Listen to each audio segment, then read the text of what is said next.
Hi guys, Paul Pluta on the Paul Pluta channel. Guys, I will be booting the paid reviews. I'll be getting them underway this week. And today I'm just doing this one here. This is 20A40, and this is for Rick. And he sent me War and Peace, but he's paid big bucks. Hi Arch, hope you're doing well. My name is Rick, and I've been a fan of yours, and I started watching your channel back in 2012. I live in Gainesville, Florida, which is only known for being a college town, and I've yet to run into another watch nerd in my neck of the woods. My wife and I built a business over 15 years, which ended up doing great for us. Your depth of knowledge and insight humbles me to no end. I've included $125 US for my review of my collection, and to get your thoughts on a branding question, as well as to make up for 8 years of watching your channel and giving you fuck all for it. Okay, so before we start that, quick wristwatch check, and I'm wearing a Patek Philippe 5127 automatic with date, featuring the 315 movement. I've been a watch nerd ever since I convinced my dad to buy me a Texas Instruments digital watch back in 1976 when I was 10 years old. That was the old school red LED fucker that you had to push the button on to display the time, just like Roger Moore's watch at the beginning of Live and Let Die, which I saw in the movie theater when it first came out. In 1994, I bought my first real watch, a Speedmaster from circa 1990. In great nick with box and papers for 500 bucks. I sold that watch in 1995 for 600 to put towards a white dialed Explorer 2 that I hated because it wasn't a chronograph, and then bought a Breitling Crosswind, also white dial. Realizing that I hated Valjoux 7750 movement of the era, I went back to the Speedmaster, and this is where things got interesting. In 2000, I bought a limited edition 25th anniversary Apollo 11 white gold Speedy with transparent caseback and rhodium plated 1861 movement from Charlie Sheen's ex-bodyguard. Charlie was the original owner, and he gifted it to his bodyguard before he was fired. Charlie fired the bodyguard after he allegedly beat up a hooker that was trying to climb the wall of Charlie's estate. She claimed she hadn't been paid for a party she was working at the estate the night before. He then sold the watch to me, and I loved it for many years until I sold it to a collector in Italy to help finance my business. The investment worked out, and this leads to me to review of the collection today. What a great story. Charlie Sheen's bodyguard. I love to get your thoughts about my current little collection. I know you're going to say I need a JLC or a Patek in my collection. I'm not a posh fucker like you say. They won't work for me. Most of my collection are racing inspired chronographs with round cases. Watches like breasts should be round. Any other shape is cause for concern. Not tanks, rectangles, or odd shapes are out for me. I've gone to the bank safe to get all the watches together for this review. Let's start with my Doxa 600T Dirk Pitt Special Edition, as worn by Matthew McConaughey and Penelope Cruz in the movie Sihara, that I bought new in 2004. It's also the watch I wear when going to the beach or snorkeling with the family. I may have moved on from this watch, but it is the one I was wearing when my daughter was born, and the lady doctor bamboozled me into staying to witness it instead of being in the waiting room like all normal dads should be. I thanked her for that. The next watch is the Tudor Heritage Chronograph. I've been a fan of the original Tudor Monte Carlo, which are now legendary, so I ended up snapping one of these in great shape with box and papers. I absolutely love the heft and look of the thing. Really nicely finished, and a fantastic bracelet and clasp really make this watch. I think these are quite undervalued today, and will catch up with their older big block brother in terms of collector appreciation. These were super hot when they first came out, but then seem to have cooled off for some reason. I think It's the greatest bargain in sports chronographs right now. Around about 10 years ago, I got into vintage Heuer chronographs. Many people don't know that they are indeed the most effortless, coolest of all watches. Here's my vintage 1163V Ortavia made between... now, he made a mistake here because he sent me an email. This is how he said the Ortavia was made from 71 to 71. This was part of the Viceroy cigarettes promotion from 72, which advertised in Playboy and other magazines of that era. Sorry, he meant 71 to 72. Sorry, 71 to 72. And I've actually got the whole Playboy collection from 1972. My birth year, I bought the full Playboy set. Okay. Since I love cars, racing, and chronographs, two of my Grail watches. This is the very early Mark 1.5 Heuer Ortavia, nicknamed the Smurfit, after Formula One legend who peddled Heuer watches to pit crews and other drivers like Ronnie Peterson, Mario Andretti,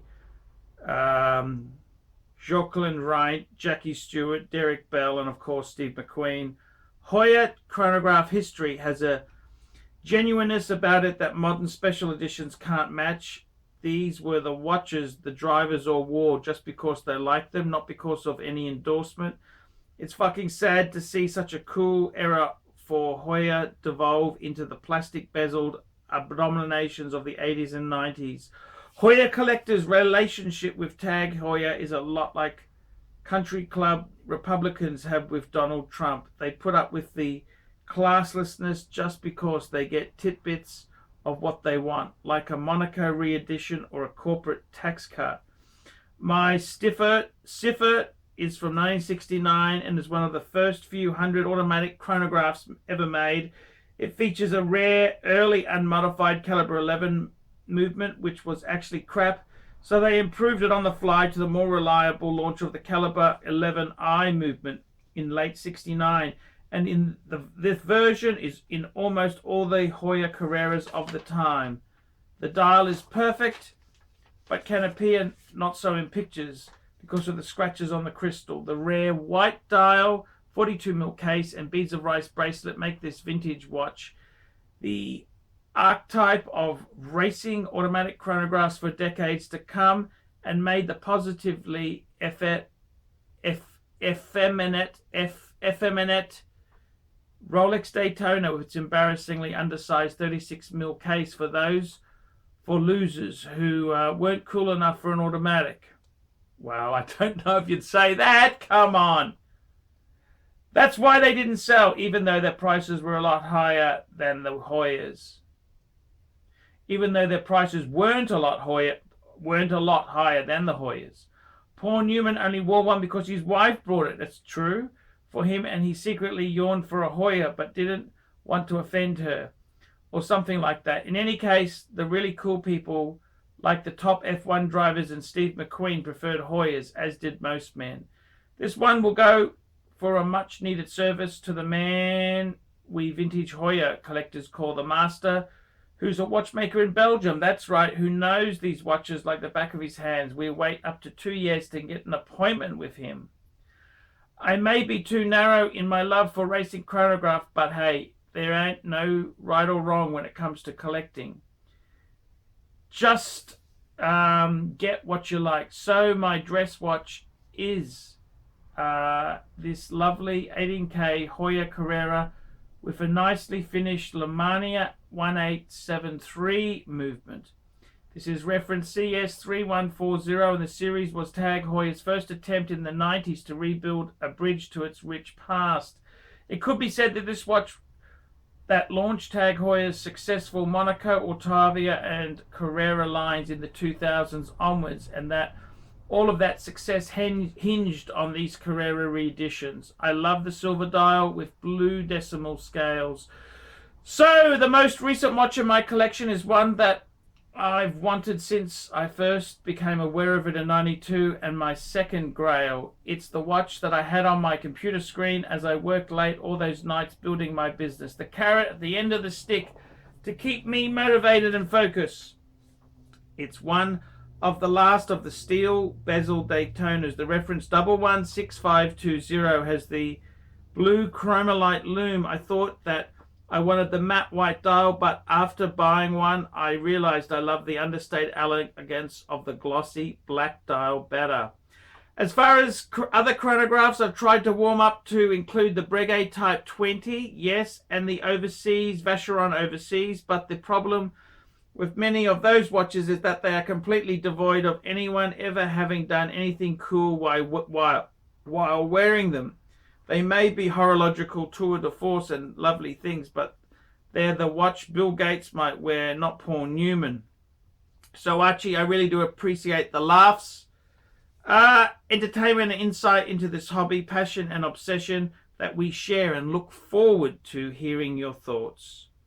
He goes, all the best, Rick. P.S. My career includes branding, and I'd love to hear your opinion on if Tag Heuer should create more of a separation between lower-end Tag Heuer watches and higher-end Heuer watches, using in-house or higher-grade movements, aka Rolex and Tudor. I think they need to do something to distance Heuer from the name Tag at the higher end of the model range, other than just the name on the dial. Maybe sell Tag Heuer at David Jones and Heuer's at high-end jewelers that don't carry Tag Heuer.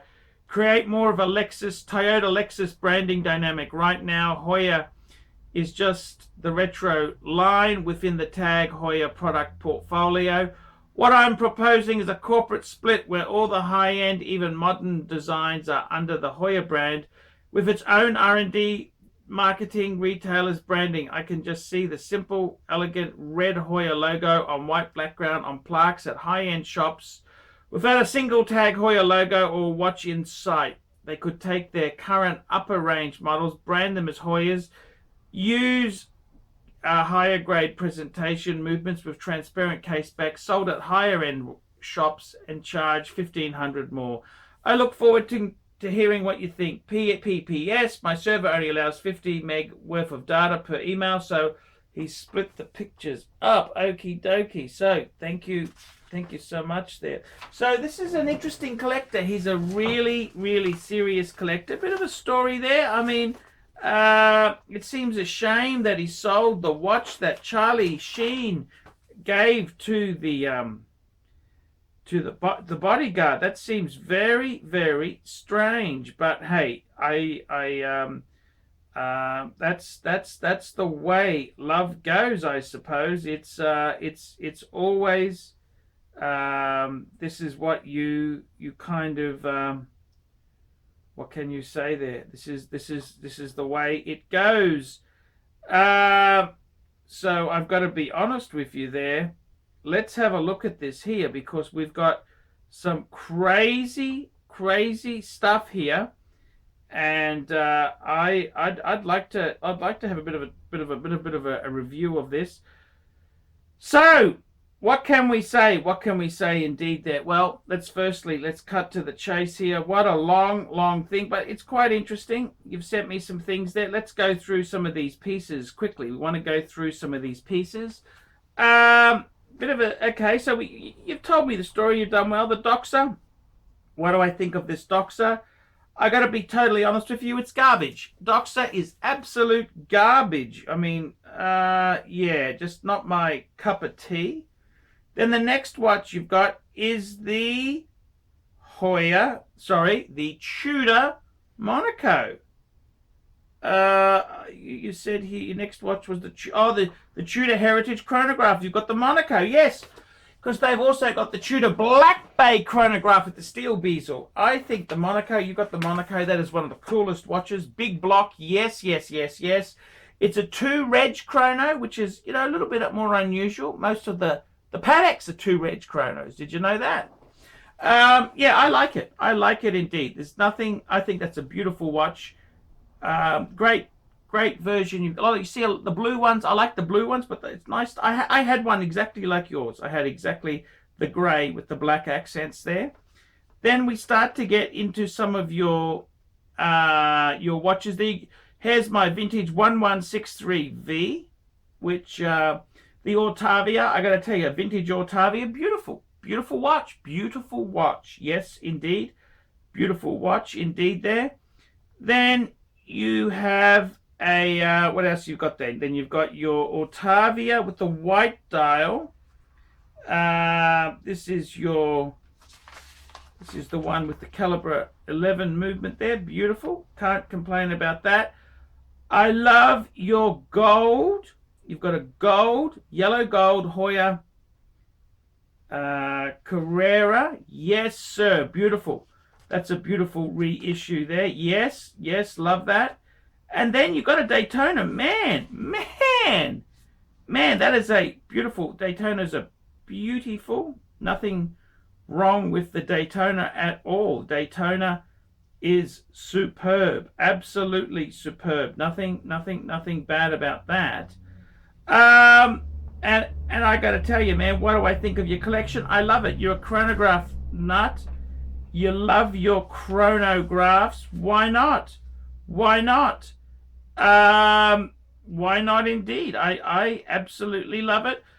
Look, I got to tell you that the interesting thing is there. I would seriously, if you are a real chronograph nut, I'd possibly say the real bang per buck is some Zeniths, because that was the competition there in 1969. Seiko had a chronograph.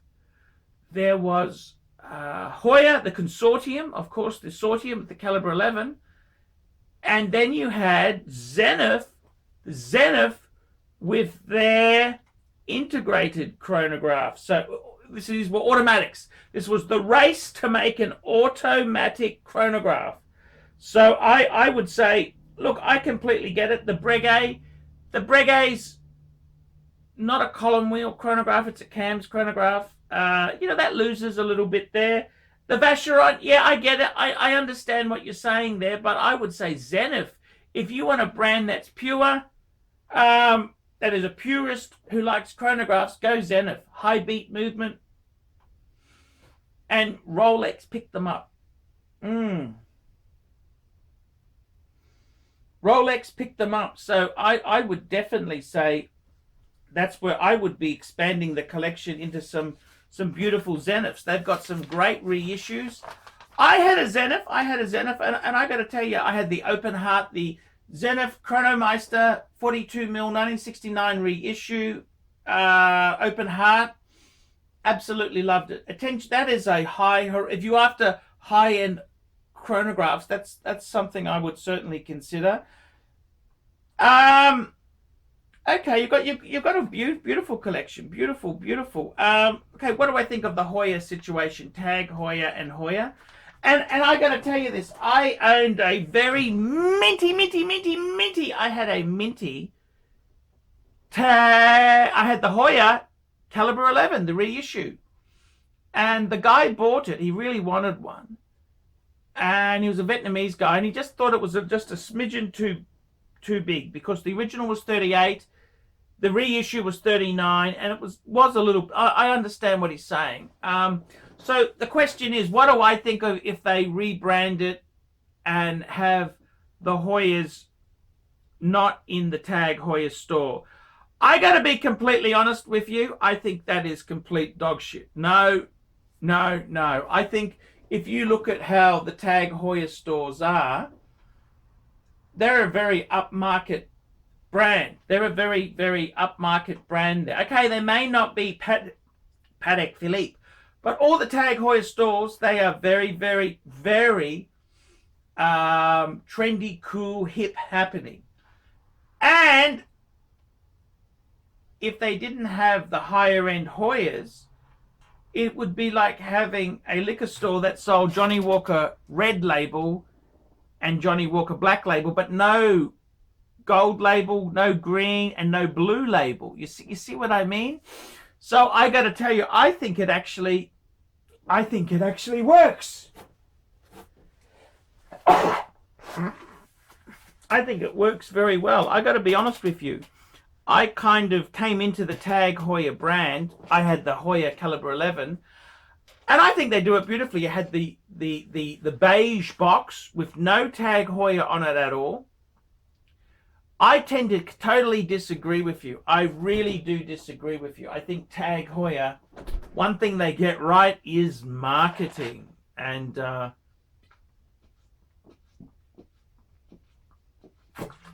marketing. One thing they get right is marketing. And I got to be honest with you. I really don't hate Tag Heuer. I used to.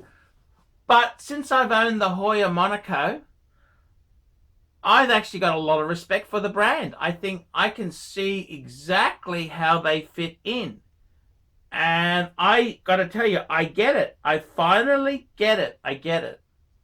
I think what you got to realize is that the Tag Heuer stores is nothing to be ashamed of. They have...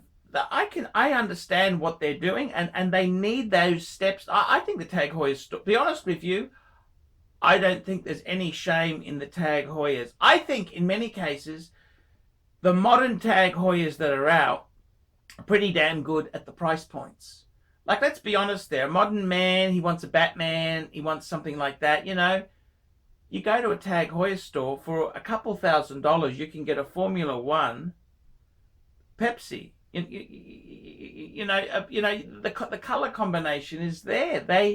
They've got it. You can, you know, it's actually pretty damn cool. So I tend to disagree with you. I don't think there's anything to be ashamed of. So what? They've got the Tag Heuer. The Tag Heuer line is something I think is they're not a bad piece. So many people come into the hobby from these cheaper lines. Then they go more upmarket. No, I strongly disagree with you. I think the Heuers themselves, they're actually really good watches. And I got to tell you, seriously, I don't have any problem. I think Tag Heuer as a brand is great. There's nothing wrong with Tag Heuer, and then they're selling the more expensive Heuers. The purists, the collectors, they know the difference. They know that there's a big price difference, okay?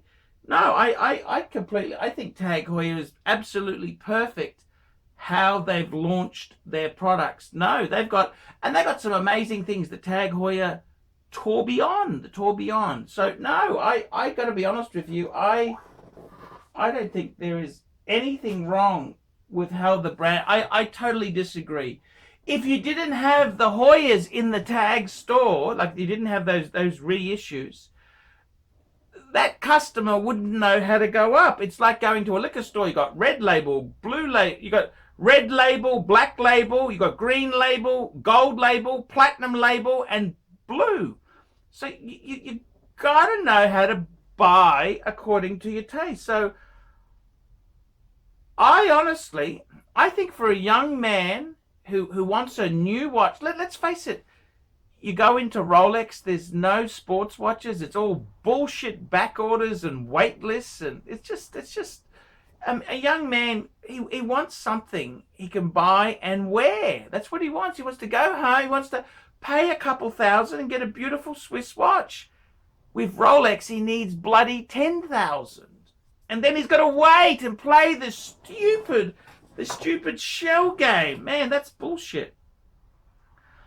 I actually think Tag Heuer is a great way to start. I mean, it's easy for us snobs in the industry who've been here for a while and you know, but I got to be honest with you, Tag Heuer is a damn decent watch to start at. It's nothing wrong with that.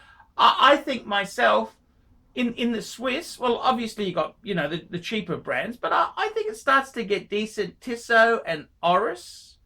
And then I think the next level up is kind of the Tag Heuers. And I think Tag Heuer is doing a great job. They're one of the brands that's brought so many people into the hobby. I strongly disagree with you. I think what they're doing is amazing. And that's it. See, somebody who buys a Formula One, you know, a Batman, buys a Formula One Batman with that color combination, he can then, once he gets a bit more nous, the next level up, he might go to a vintage reissue Carrera.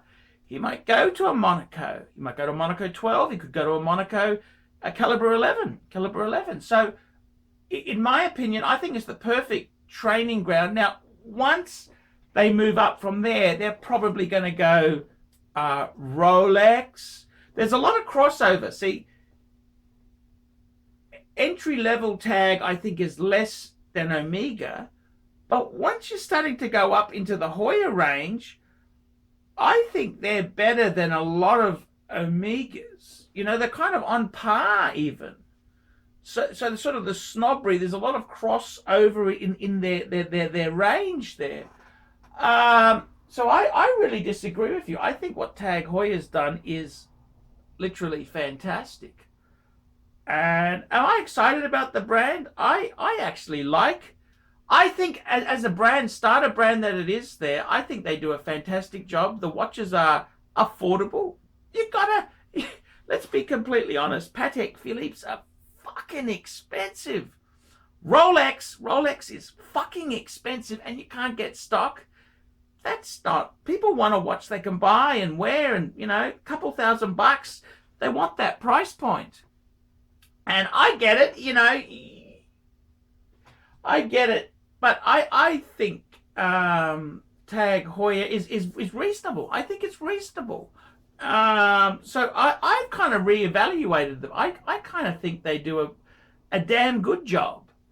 They got great, trendy, hip stores. They're not fuddy-duddy like a Patek or a Rolex store. You've gone to a Rolex store lately? It's pretty pretentious and shit. Tag Heuer is more welcoming, trendy, but, you know, it's sort of like Hugo Boss, you know, not top, it's not Tom Ford suit, but it's not garbage either. I kind of think that's how it fits in. You know what I mean? So, in my opinion there, I think Heuer does Tag Heuer does a fantastic job. I think that's I actually like the range. I think it's exciting. And to me, I came in at the top of the range. I got a Monaco Calibre 11.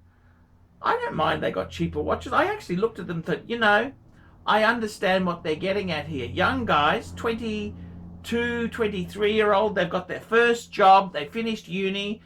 They want to buy a nice watch, buy a nice Swiss watch. You go to Rolex, it's a wank. There is nothing. It's $10,000. And, you know, Samantha and Biscuit the dog will be growling at you. You know, you can't spend that much. Whereas you go to Tag Heuer for a couple $1,000, you can get a Batman or a Pepsi type bezeled thing. You know, usable Swiss quality sports watch.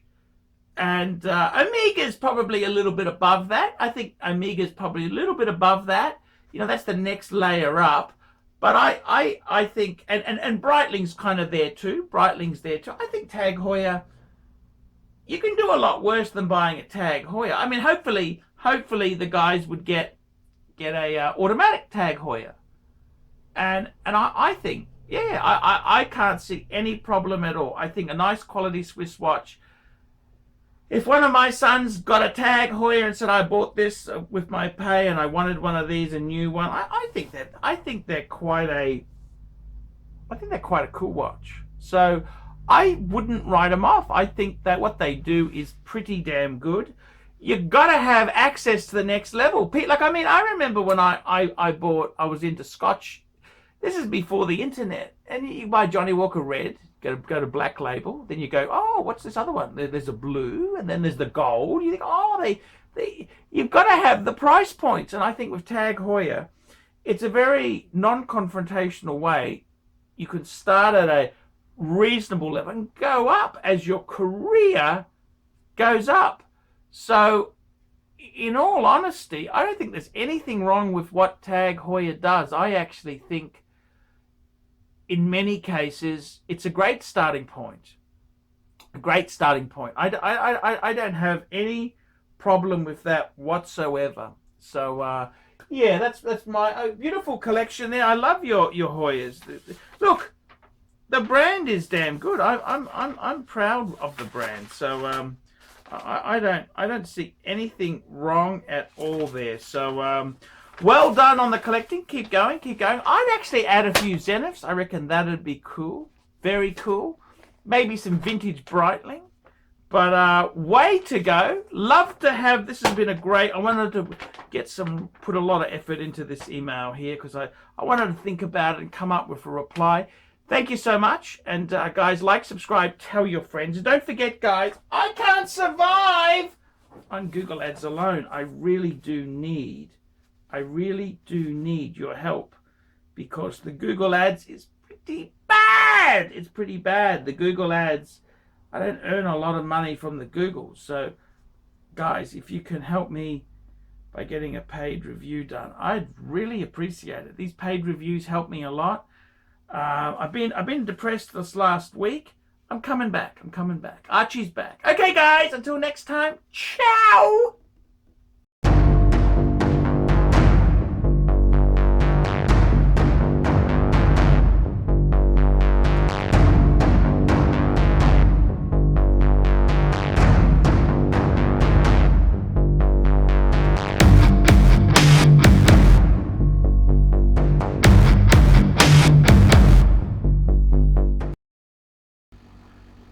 Hi guys, ArchieLuxury, and who do I recommend in America? In America, who do I recommend for quality pre-owned wristwatches? David SW, David SW, David SW. Go to davidsw.com. He is the best, the greatest pre-owned dealer in all of the United States of America. David SW, David SW, David SW. And don't forget, guys, make sure you subscribe to the ArchieLuxury corporate live streaming channel to be updated on all the live shows I do. Live shows!